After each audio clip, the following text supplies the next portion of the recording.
de FIRE. El día de hoy vamos a tener esta conferencia titulada El pararrayos y su obligatoriedad en todas las instalaciones, una visión completa. El día de hoy contamos con la presencia de Santiago Barcón, director general de PQ Barcón. Es ingeniero eléctrico de la Universidad Iberoamericana, cursó también una maestría en administración en el ITSEM, fundador del INELAB, es senior member del IEEE y miembro del SIGRE. De igual manera, en 2018 se le designa vocal en el Comité de la Confiabilidad que vigila el código de red en la Comisión Reguladora de Energía. De igual manera, queremos presentar también nuestro siguiente ponente que nos va a acompañar el día de hoy, Rubén González, director general de CENER Ingeniería, ingeniero electricista con especialidad en sistemas eléctricos de potencia por el ESIME, del Instituto Politécnico Nacional. Cuenta con una formación técnica en pruebas de altas corrientes en el Laboratorio Central Oficial de Electrotécnica en Madrid, España. Desarrollador tecnológico del pararrayos de tercera generación de la marca Sentinel. Líder en protección contra tormentas eléctricas. Es director de la empresa CENER Ingeniería, especialista en seguridad, calidad y eficiencia de energía, con más de 20 años de experiencia. También es director de la Asociación Mexicana de Ingenieros Especialistas en Hospitales, AMIESAC. Capacitador certificador por el Conocer, con más de 150 cursos y 300 conferencias impartidas. Sin más preámbulo, iniciamos nuestra ponencia con Santiago Barcón. Bienvenido, muchas gracias por participar en Expo Seguridad Industrial. Lo recibimos, por favor, con un fuerte aplauso. Bienvenido. Muchas gracias. Un gusto estar aquí en Expo Seguridad y les agradezco su presencia. Como vieron, vamos a hacer dos ponentes, uno que sabe y el otro que no, pero bueno, yo voy a hacer la introducción. Entonces, básicamente, como lo tenemos dividido, yo hablo sobre la regulación y luego Rubén nos va a complementar con la cuestión técnica, ¿no? Todo lo que es la aplicación de los pararrayos. Entonces me voy a bajar porque si no, no veo la pantalla, aprovechando Bueno, pues una de las cosas que nos debemos sentir orgullosos es que en México contamos con una normatividad bastante robusta en lo que se refiere a seguridad eléctrica, ¿no?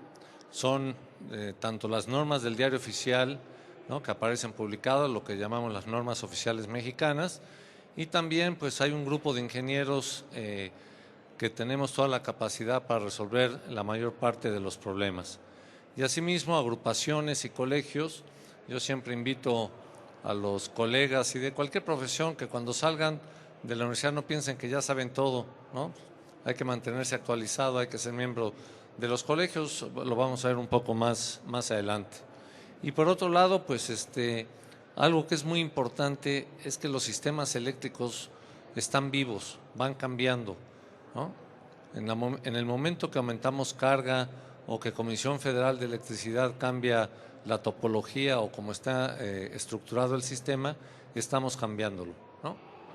Bueno, algo que es extraordinario es que en México nos den pólizas de seguro sin contar con todos los estudios necesarios, ¿no? Yo siempre bromeo que si a un europeo le dices que no tienes estudio de cortocircuito y protección contra rayos, te ve como un azteca, ¿no?, emplumado, pero cuando le dices que te dan la póliza de seguro, ¿no?, contra incendio y contra daños, entonces se da cuenta que México es un país mágico, ¿no? Entonces confiamos más en lo que va a suceder, ¿no?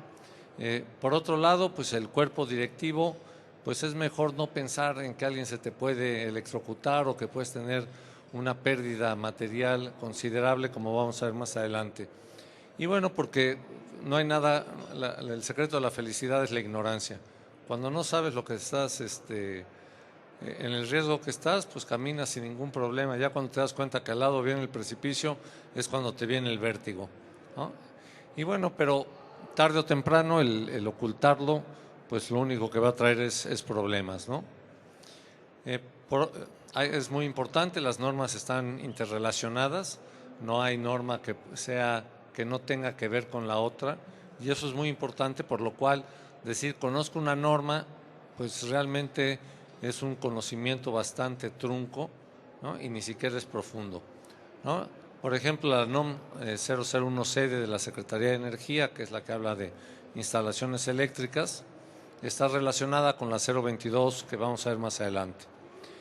Y bueno, pues si cumplimos con estas normas, también implementar el código de red, que es una regulación que viene con la reforma energética, pues nos acercamos más. No quiere decir que ya cumplamos, pero vamos a estar mucho más cerca, ¿no? En la medida que vamos avanzando, ¿no? Por otro lado, pues no solamente debemos de considerar los problemas internos de nuestras instalaciones, como ya les explicará Rubén mejor, pues la parte exterior es sumamente importante, ¿no? Hay que cuidar no solamente lo que está dentro de casa, sino toda las fronteras que están cerca de nosotros, ¿no? Las descargas atmosféricas, bueno, pues tienen efecto por el impacto directo o ya bien por inducción, ¿no? No necesariamente los equipos fallan o puede haber un problema porque el rayo se descargó directamente sobre la instalación, sino puede haber sido al lado y la misma inducción pues crea problemas, ¿no? Es por ello que las tierras y los pararrayos son tan importantes. Bueno, aquí hay una foto en San Jerónimo, ¿no? Vamos a ver cifras que creo que muchos de ustedes no habían considerado. Bueno, pues llevamos más de 2 siglos, ¿no? Siempre nos acordamos de los rayos con Franklin y su cometa con la llave atrayendo los rayos, ¿no? Pero bueno, por ningún modo, lo que tratamos de influir, no es posible evitar que se cree un rayo ahí. Y hay gente que lo vende y dice, no, con estas pociones mágicas y si lo orientas hacia el polo vas a tener problemas. Son realmente charlatanes, ¿no? Hay que reconocerlos que son sumamente hábiles porque la cantidad de fórmulas que ponen es espectacular, aunque ninguna haga ningún sentido. Por otro lado, un rayo puede tener hasta 100 kiloamperes de energía y 30.000 grados centígrados, que para que se den una idea es 5 veces la temperatura de la superficie solar, ¿no? Bueno, hay un promedio de 44.000 tormentas diarias con 8 millones de rayos y bueno, pues hay unos 100 cada segundo. Entonces esto nos da la idea de que en algún momento nos va a tocar, ¿no? No es más que cuestión probabilística. Y en México pues tenemos el triste récord de ser los que más muertes tenemos por descargas atmosféricas a nivel mundial, ¿no? Lo cual es bastante preocupante y en gran medida es por nuestro carácter, ¿no? Todo el mundo se preocupa, y no estoy diciendo que no nos debamos de preocupar por los asesinatos, pero más personas mueren atropelladas, ¿no? Y sobre eso es más fácil de controlar, ¿no? No pasa nada, me cruzo, ¿no? Yo recuerdo pues ya con algunos años que íbamos en carretera con mi papá y se cruzaban, ¿no?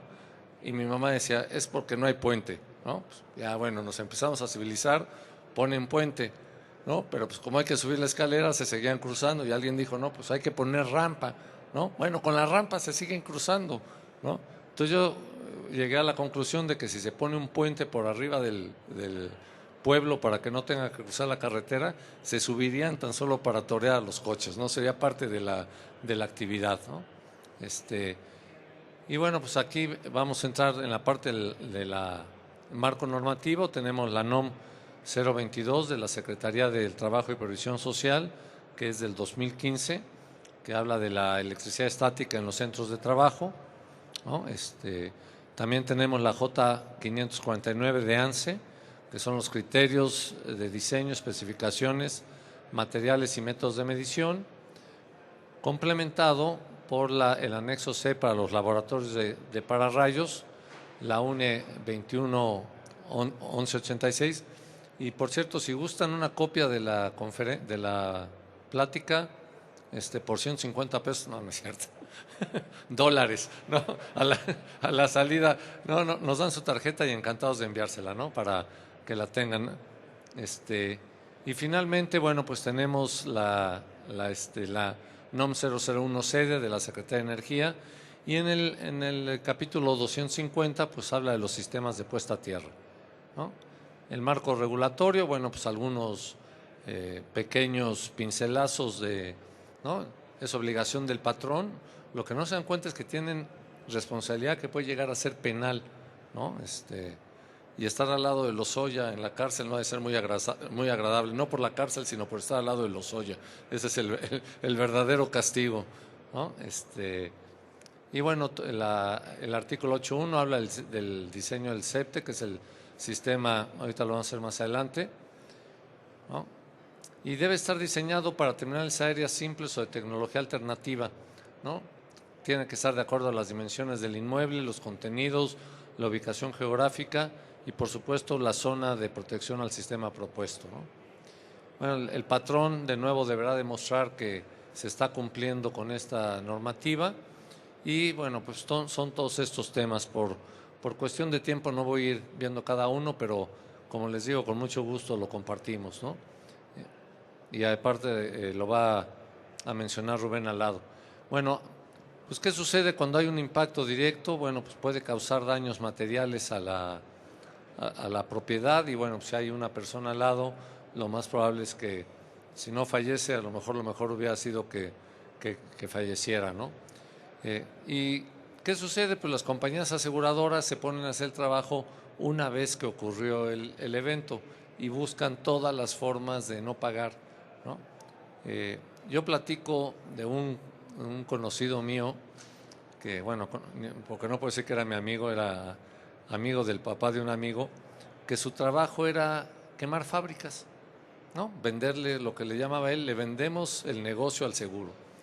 Y me dice, total que se quemó una fábrica enorme de ropa que hacía cachuchas para béisbol y los cacharon que no había esa cantidad de tela y que no había material, pues por los ribetes que tenía, ¿no? Pues llegó el inspector y dijo, oye, pues tú dices que aquí había 1,000,000 de gorras, cada gorra tiene 4 ribetes, el ribete no se quema y solo encontré 700 ribetes, ¿no? Entonces se dieron cuenta que habían falsificado el incendio y decía, es que hasta para eso hay que saber cómo hacerlo, ¿no? Entonces, pero bueno, cuando hay un problema, pues ya empieza uno con la cuestión legal, hay que demostrar que estaba todo en forma, ¿no? Que se habían hecho las inversiones necesarias y como lo había mencionado ya, pues puede ser un juicio penal, ¿no? Aquí hay un ejemplo en el centro comercial La Cúspide, que está ahí en Lomas Verdes. En Tlalnepantla, los hilos, estos hilos grandes. Esto es de junio del 2008. Y bueno, pues adicionalmente a la 022 tenemos la 002, las condiciones de seguridad y de protección contra el combate de incendios y el mantenimiento de instalaciones eléctricas en la NOM 029 que vamos a ver más adelante. Bueno, pues, yo tuve un gran mentor, el ingeniero Castellanos, ya falleció, y decía, con la electricidad no se juega, ¿no? Y tiene razón, ¿no?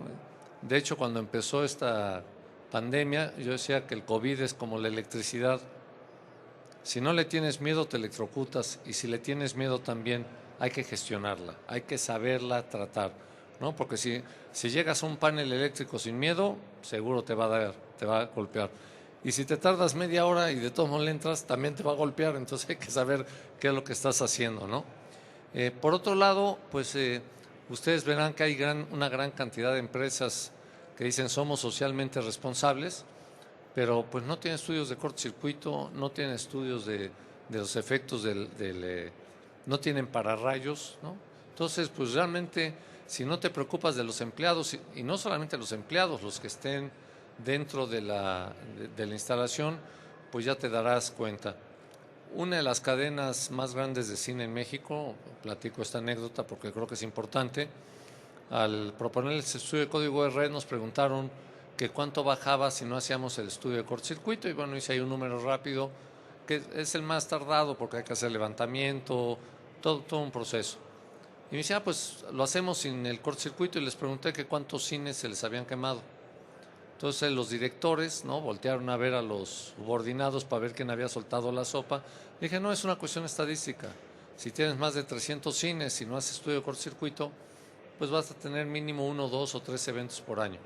Qué bueno que no ha pasado a mayores, pero en uno de estos pues hasta te llevas a los espectadores del cine, ¿no? Por otro lado, hay que capacitar al personal, ¿no? Eso de pensar que el de mantenimiento va a saber de pararrayos, ¿no? De protecciones, de compensación de energía reactiva, ¿no?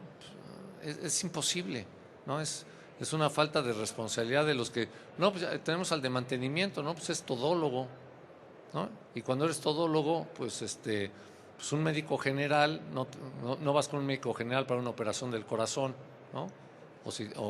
O si tienes cáncer. Entonces, por otro lado, bueno, pues un poco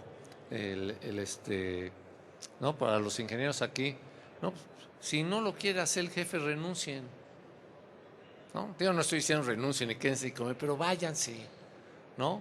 Eso de estar trabajando con un idiota es la peor cosa que le puede suceder a uno en la vida, porque uno no lo va a cambiar y él sí los puede volver a uno idiota, ¿no? Uno se va acostumbrando al menor esfuerzo, entonces hay que tener muchísimo cuidado con ello, ¿no? Yo he visto, pues, desgraciadamente, varios fallecimientos por este tipo de fenómenos. Todos son evitables, no hay un solo accidente que no haya sido evitable. Sí es cierto que en muchos casos que me tocaron, pues el tipo, no llegas a pensar que alguien haya hecho eso, pero lo deberías de pensar para evitar que vaya a suceder, ¿no? Por otro lado, hay que tener asesores de primer nivel, ¿no?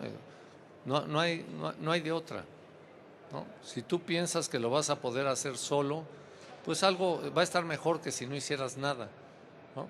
Pero luego caen en manos de estos charlatanes. La ingeniería no es algo que se pueda hacer de la noche a la mañana, ¿no? Por alguna razón, el peor enemigo de un ingeniero es otro ingeniero, porque quiere uno que trabaje de a gratis. No, hazme el estudio a ver si luego te compro el pararrayos, pues así no funciona el mundo, o por lo menos no bien, ¿no?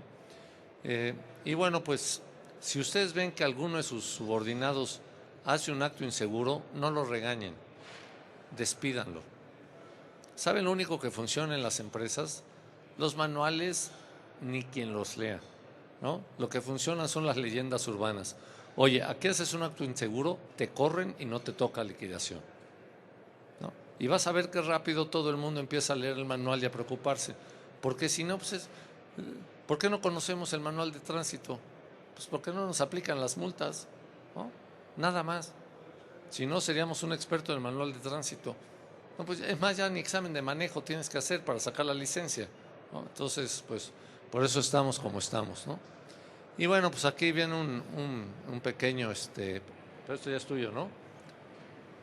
Es que faltó o me salté alguno. Bueno, pues son las conclusiones. Los dejo ya con Rubén. Ahora vamos a entrar es que en la presentación que me mandaste tenía como un cambio de piso. ¿Ahí está? Sí, está bien. Pero deja para poner el video. Si nos ayudas con el video por ahí, amigo. Gracias, Santi. Muchas gracias.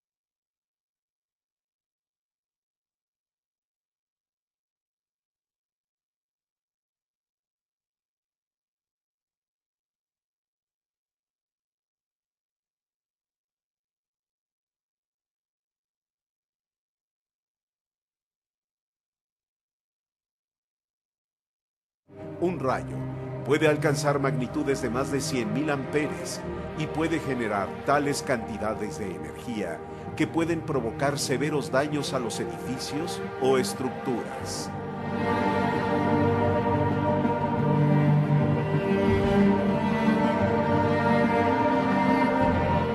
Los rayos pueden alcanzar temperaturas de hasta 30.000 grados centígrados, unas 5 veces la temperatura de la superficie del Sol.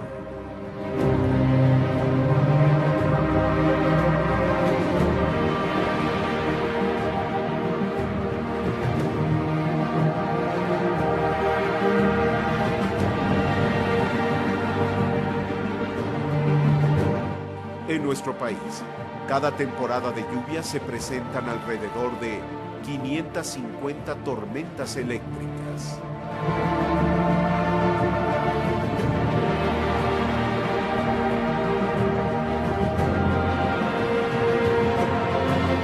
En nuestro país, mueren alrededor de 250 personas cada año por descargas atmosféricas.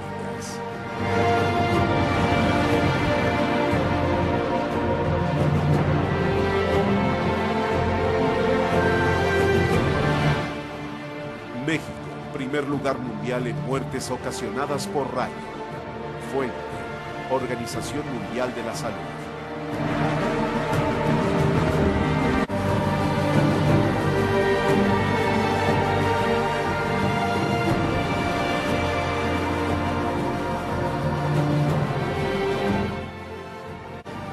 Todo centro de trabajo que se clasifique como de riesgo debe contar con un sistema de protección contra tormentas eléctricas de acuerdo con el artículo 5.2 de la NOM 022 STPS.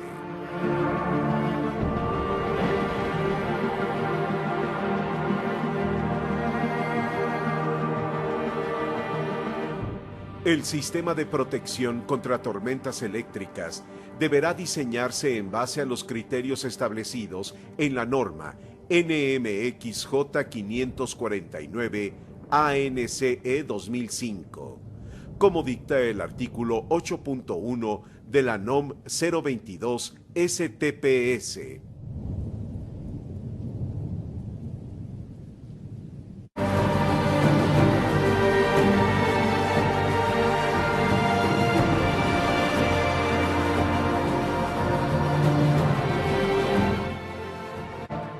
El no contar con un sistema de protección contra tormentas eléctricas normalizado puede dejar en total indefensión legal al centro de trabajo y su representante legal.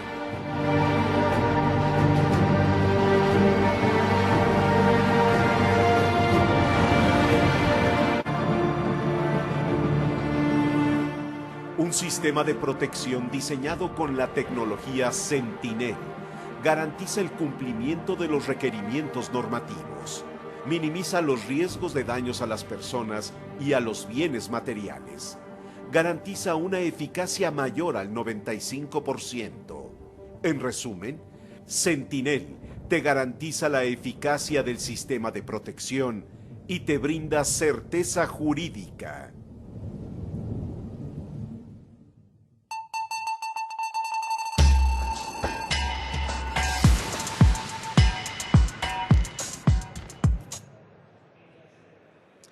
Muy bien, pues buenas tardes a todos. Si me ayudas con la siguiente, le ponemos en el diagrama de flujo, por favor. Gracias. Pues bueno, se pueden dar cuenta que estamos ante un fenómeno natural, permanente e impredecible, del cual no tenemos control, nos queda claro, y que pues durante siglos he estudiado justamente para encontrar la manera en la que éste se comporta. Hoy contamos con normas oficiales mexicanas que nos obligan a establecer un sistema de protección justamente ¿para qué? Para brindarle un blindaje primero a las personas como prioridad y después a los bienes materiales, ¿no? Hablando desde las estructuras y los contenidos. Una situación que dejamos de lado normalmente, además de pensar en la seguridad, tenemos que pensar en la parte legal. En el caso de los patrones, bien decía Santiago, si yo no tengo un sistema que cumpla cabalmente con los criterios de la norma, muy probablemente ante una eventualidad voy a quedar completamente indefenso de manera legal. Es decir, en algún caso incluso hasta el bote me puedo ir como dueño de la empresa. ¿Okay? Entonces, en ese sentido, la misma norma, además de que obliga al patrón a cumplir con este sistema, establece algunos requerimientos de cómo debe ser el sistema de protección. Y lo primero que dice es que tiene que ser en función de los criterios que establece la J549, que es una norma mexicana que se creó en un comité con especialistas en nuestro país, tomando como referencia las normas internacionales. ¿Qué dice este diagrama de flujo? Bueno, pues primero tenemos que establecer nosotros, me voy a brincar esta parte que ya platicó Santi un poquito de ella. Primero tenemos que hablar de una valoración de riesgo, ¿ok? Los sistemas de protección antes de implementarse, se tiene que definir si se requiere o no se requiere la protección. ¿En base a qué? En base a la criticidad del inmueble. ¿Okay? Independientemente de si es un inmueble de alto riesgo o de mediano riesgo, yo tengo que hacer una valoración. Probablemente el inmueble no requiera de un sistema de protección. Entonces, lo primero que me pide la norma es hacer una valoración de riesgo, que en este caso no es más que un método empírico para determinar en medida de cómo están las condiciones del inmueble, su geometría, su ubicación geográfica, los contenidos del inmueble. Y cuando hablamos de contenidos, pues se habla del volumen de gente, de los equipos sensibles o de la cantidad de material inflamable o explosivo que pueda contar este centro de trabajo. Si la valoración de riesgo me determina que sí se requiere la protección, entonces tendré que aplicar el siguiente proceso del diseño. Entonces, esta valoración empírica tiene dos variables. La primera tiene que ver con una densidad de rayos a tierra, ¿sale? Y para no irme tan lejos con esto, es sencillo de entenderlo. Un inmueble que está ubicado en Villahermosa no va a tener el mismo riesgo, aunque sea el mismo, si se encuentra en Coahuila. ¿Estamos de acuerdo? Entonces, de esa manera, la densidad de rayos a tierra, que está identificada como N subíndice G, que además es una variable que encontramos en la norma J549, para cada región del país, yo tendré que identificar dónde se encuentra mi inmueble, ubicarlo en las coordenadas del mapa que vienen en la norma y definir la densidad de rayos a tierra a partir de esa información. Una vez que determino el dato, bueno, pues yo contaré con esa variable como primera dentro de la fórmula, y la siguiente tiene que ver con un área equivalente de captura. ¿A qué me refiero con esto? Pues me refiero básicamente a en dónde puede impactar el rayo de manera directa, ¿no? En el caso de la densidad de rayos a tierra, pues bueno, voy a poner el ejemplo de la Ciudad de México. Ya se podrán dar cuenta, en la zona amarilla, básicamente es la zona de Coajimalpa, es la región con mayor densidad de rayos a tierra, con un promedio de 7 impactos por kilómetro cuadrado cada año, ¿okay? Siendo uno de los más altos, por cierto. Bueno, el área equivalente tiene que ver con la geometría del inmueble y su ubicación geográfica también. Básicamente en la planicie. Si la techumbre del inmueble es plana o a dos aguas, también influye en esta valoración. Es básicamente una determinación de la superficie en donde con muy alta probabilidad el rayo puede impactar, ya sea directamente en la estructura o en una zona colindante con la que por lo menos por inducción puede afectar al inmueble. Esta área equivalente se determina en función del tipo y características del inmueble, por supuesto, pero además también hay que considerar que no es lo mismo tener un edificio en una región en donde se encuentra rodeado de vecinos, ¿no? O este inmueble en una colina, como en una casa en Valle de Bravo. Es muy común que encontramos necesidades de algunos clientes que nos piden un proyecto en una casa en Valle de Bravo, ¿no? Y se lo llevan de tarea, pero ¿ustedes creen que una casa en Valle de Bravo tiene riesgo de impacto de rayo? Sí, ¿verdad? ¿Y habrá que ponerle pararrayos entonces? No, realmente no. Voy a decirles por qué. El pararrayos tiene un objetivo: proteger al inmueble de un impacto directo del rayo, ¿vale? Entonces, bueno, voy a calcular el riesgo de ese inmueble. Si el riesgo me dice que sí puede sufrir muy probablemente un impacto en una temporada de tormentas, el sistema tendrá que implementarse. Pero si resulta que el inmueble, aun cuando me diga que el sistema que lo requiere está rodeado de árboles, como sucede en Valle de Bravo, ¿no? O además la casa está solita en la colina, ¿no? Entonces, si yo le coloco un sistema de pararrayos, voy a aumentar la probabilidad de impacto, seguramente. Entonces estaríamos brincándonos al otro lado de la barda. Hay que tener mucho cuidado, es como cuando sobrecompensamos el factor de potencia, ¿no? Entonces, cuando nosotros protegemos un inmueble con un sistema y lo que estamos haciendo es aumentar el riesgo de impacto de rayo al ponerle una terminal más, ¿no? Y luego, una de las malas prácticas que hay es que colocamos las terminales de captación rebasando cualquier otro elemento alrededor de la casa o del inmueble. Y si hay árboles de 30 metros, bueno, metemos una torre de 35 y ya lo rebasamos. Esa es una muy mala práctica, porque estamos aumentando el riesgo de impacto. Sí que tenemos que rebasar los elementos en la azotea que compitan en ese momento de la captación. Pero si yo levanto esa estructura a una altura mayor de lo ordenado, estoy incrementando el riesgo de un impacto directo. Entonces hay que tener mucho cuidado también con esos criterios. En el caso de una casa en Valle de Bravo, casi en todos los casos no es recomendable colocar pararrayos. Sin embargo, sí tenemos que blindar el inmueble con un sistema de protección interna, ¿sale? Que es otro tema paralelo, como tiene que ver con la puesta a tierra, la supresión de sobretensiones y la unión equipotencial. Bueno, entonces una vez que determine el área equivalente, yo puedo determinar si el inmueble requiere o no requiere protección. Una vez que defino que sí la necesita, el siguiente paso dentro del procedimiento de diseño es seleccionar las terminales de captación que voy a emplear para proteger el inmueble. Cuando me refiero a las terminales de captación, me refiero a las puntas, como le dicen convencionalmente, ¿no? Y aquí también tengo que decir que nos encontramos ante una encrucijada, ¿no? Como en el pasillo del centro comercial, con 200 tipos de champús para todo tipo de cabello, rizado, blanco, castaño, corto, pelón. Entonces, no sabemos ni cuál y terminamos llevándonos el primero que encontremos a la mano. Lo mismo pasa con el tema de los pararrayos. Hay por lo menos 50 marcas en nuestro país, como en ninguna parte del mundo, se los digo, 50 marcas en el mercado y por lo menos hay 10 teorías de funcionamiento. ¿Okay? Cuando en realidad solamente hay una. La física del rayo se comporta de una sola manera. Entonces no habría por qué pensar en que habría o tendría que haber 50 formas de proteger contra tormentas eléctricas.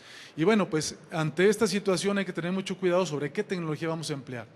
Hay dos, en pocas palabras, ¿no? Aquí tenemos algunas imágenes de lo que nos encontramos en el mercado, pero hay solo dos tecnologías normalizadas. Hablamos de estandarización, hablamos de sistemas normalizados. Bueno, pues solamente hay dos, ¿vale? Aquel sistema que se diseña a partir de terminales simples, ¿okay? Estas que conocemos como puntas Franklin, que determinan o concluyen con un proyecto que también coloquialmente se le llama jaula de Faraday, ¿no? Que es una serie de puntas en la azotea interconectadas y un X número de bajadas a un sistema de puesta a tierra. Bueno, ese es uno y es el más antiguo. De hecho, es el primer sistema que se tiene, o la primera generación. Nace con Benjamin Franklin justamente. Después se vino evolucionando hasta tener hoy la famosa jaula de Faraday.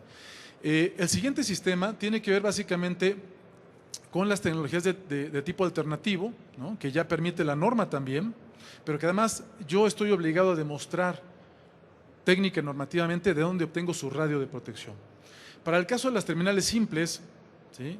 Yo no tengo más que tomar como referencia la tabla 3 de la J549 y con eso tengo yo el diámetro, o en este caso como se le denomina radio de protección, que voy a emplear, ¿sí? Para crear esa esfera ficticia, ¿no? Y poder dimensionar mi sistema de protección.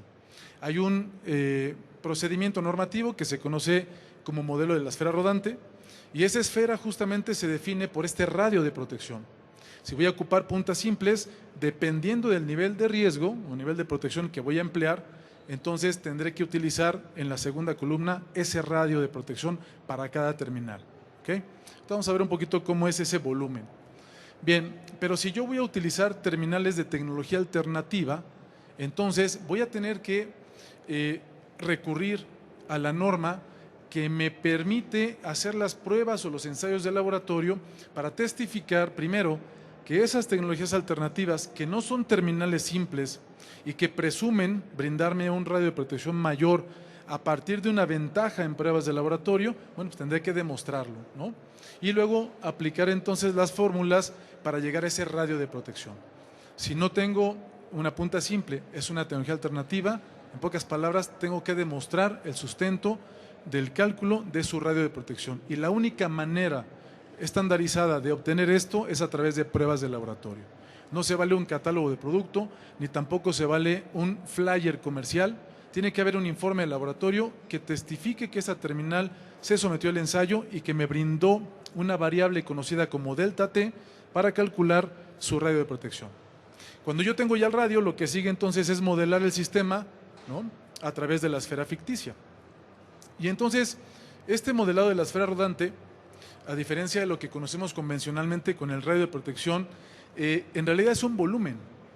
la teoría de este sistema o de este procedimiento dice que voy a rotar esa esfera de manera ficticia en toda la superficie de la estructura, en todos los sentidos, en todos los ejes del inmueble. Y en donde quiera que presuma la esfera tocar la estructura, tendré que colocar una terminal de captación, ¿vale? Eso va a definir entonces, ¿qué? El número y la ubicación de las terminales, ¿vale? Bien, entonces, obsérvenlo bien. Esto tiene que ser modelado con un volumen. Por eso se llama esfera rodante. Es un volumen, no es una circunferencia. Aquí rompemos otro paradigma porque coloquialmente, yo diría, si no todos, la gran mayoría de los proyectos que hemos visto y que han presentado a diferentes usuarios ante su necesidad, lo diseñan de esta manera. Un inmueble al centro, ahí se ve el polígono, una terminal al centro y un radio de protección. Una circunferencia que presume cubrir o proteger todo lo que se encuentra dentro de ella. En realidad, esto está mal aplicado. Si nosotros observamos un poquito la diapositiva anterior, nos damos cuenta que lo que tenemos aquí, en este volumen, y lo trasladamos a la siguiente diapositiva, esta circunferencia en realidad no es más que la sombra que proyecta el volumen de la esfera que tenemos en el vértice de la terminal de captación. Entonces, ese método no es del todo confiable, ¿vale? No está siendo aplicado de manera correcta. La esfera rodante, como tal lo dice, se tiene que rotar en todos los sentidos. Entonces, esto no es correcto. Bien, los conductores de bajada. Una vez que selecciono la cantidad de terminales, que la metodología de la esfera me determina cuántas y en dónde van a tener que ir instaladas en la azotea, entonces viene la definición de los conductores de bajada, ¿vale? Y la norma me establece las especificaciones de estos también. Sus trayectorias tienen que ser lo más cortas y lo más recta posibles a los sistemas de puesta a tierra. Entonces yo puedo utilizar acero, cobre o aluminio en estas secciones mínimas de acuerdo con la tabla 13. Pero también debo decir que la norma nos permite utilizar la propia estructura del inmueble. Si el inmueble es de estructura metálica, yo puedo ocupar las columnas como conductores de bajada natural y puedo omitir estos elementos, vamos a decirle artificiales, que al final no es más que un conductor más en paralelo, ¿de acuerdo? Entonces, esto también nos permite hacer un poquito de ingeniería de valor, reducir los costos del proyecto y a veces en la práctica es muy complicado colocar los conductores de bajada si consideramos que preferentemente tienen que ir por la parte externa o en un canal oculto, ¿vale? Lejos de cualquier otro elemento metálico y sobre todo lejos del contacto con las personas. Bien, finalmente una vez que tenemos los conductores de bajada, lo último es el sistema de puesta a tierra. Sin embargo, pregunto, ¿cuál creen que sea de los tres elementos que estamos comentando? Las terminales de captación, los conductores de bajada y los sistemas de puesta a tierra o el sistema de puesta a tierra del pararrayos. ¿Cuál será el elemento más importante?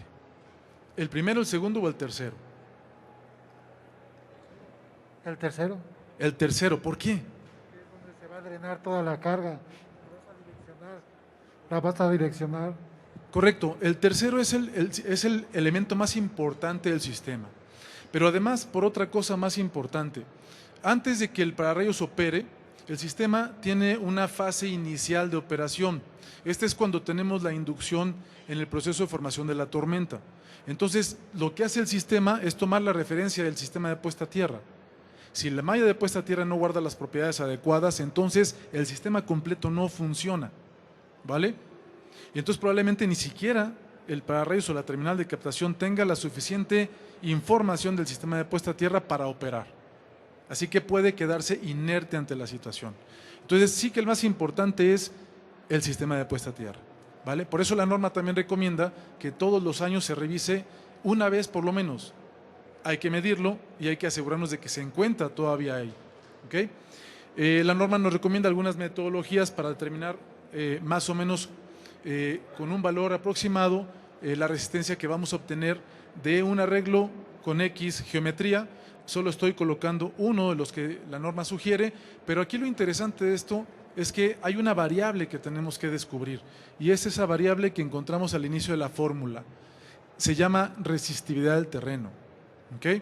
Entonces, en estricto sentido, yo tendría que hacer un estudio de resistividad antes de hacer mi proyecto, ¿vale? Y si no lo hago antes, bueno, por lo pronto de manera pragmática, llegando al sitio, tendría que medir resistividad para confirmar o para cumplir por lo menos con los criterios de diseño, ¿sí? De todas maneras, una vez que yo instalo el sistema, tengo que garantizar por final que éste cumple con los valores de resistencia máximos que me obliga la norma en un sistema de puesta a tierra de pararrayos. Son 10 ohms de resistencia máxima, ¿okay? Este valor está definido para que el sistema de alguna manera me garantice justamente que en primera instancia el sistema de puesta a tierra le va a brindar la información suficiente a la terminal de captación para que ésta se anticipe en la captación de la descarga en el momento de que está compitiendo con cualquier otro elemento en la azotea. Pero también me va a asegurar que cuando la descarga ya esté en el pararrayos, esa corriente se pueda ir hacia tierra en este sistema y no hacia otros elementos circundantes por no tener una suficiente resistencia o una suficientemente baja resistencia. ¿Ok? Bien, hay una metodología normalizada en la 022 también, que está en el capítulo 9 y se conoce como el método Wenner o el método de los 3 puntos, el método de la caída de tensión, también se escucha o se conoce de esa manera y es el único método normalizado, ¿vale? No aplica ni la cadenita con el trapo mojado en el piso, ¿vale? No aplica ni el medidor de gancho, no son métodos normalizados, aunque en la práctica me den un valor finalmente, no funcionan para poder yo sustentar el sistema de protección. Entonces habrá que aplicar esta metodología con un equipo específico y además contar con certificados de calibración. Bien, hasta aquí el tema del diseño del sistema y pues mi conclusión básicamente es que bueno, pues el sistema de pararrayos, siguiendo la analogía de Santiago con relación a los accidentes automovilísticos, ¿no? El sistema de pararrayos lo consideramos como un seguro, ¿no? Como un seguro de automóvil. Estamos obligados a contar con él, pero esperamos nunca tener que utilizarlo, ¿no? ¿Sale? Y me refiero a esto porque yo puedo circular, yo puedo manejar en la calle sin licencia incluso, ¿están de acuerdo? Sin seguro, pero ante un siniestro me quedo en completa indefensión. Y si hay afectación a terceros, probablemente hasta el bote voy a dar. Esto es algo similar. Si no tengo un sistema de protección contra tormentas eléctricas que me obliga la ley y no cuento con el sustento, seguramente ante una eventualidad de una descarga, si tenemos afectaciones a personas, puede haber una imputación legal, ¿vale? Entonces, para cerrar el tema, la invitación es que, pues aunque lo recomiendan las normas, además de manera imperativa, un sistema de protección se debe realizar o diseñar por un especialista en el tema y no por un vendedor, ¿no? Hechizo, ¿no? O un charlatán, como decía Santiago también, que al final, igual que cualquier pseudocientífico, como los 50 que acabamos de comentar hace un rato, me terminen dejando un problema como herencia en ese inmueble, ¿vale? De manera general, este es el tema de protección contra tormentas eléctricas. Con mucho gusto les compartimos la presentación y también, si están interesados, ahí en el stand que tenemos a un costado de los arneses, o enfrente más bien de ellos, tenemos más información, tenemos todo un curso completo del tema para que podamos explayarnos con toda confianza. Así que gracias por su presencia, muy buenas tardes, hasta luego. Muchas gracias a Santiago Barcón y a Rubén González por esta increíble ponencia. Les agradecemos muchísimo. También a nuestros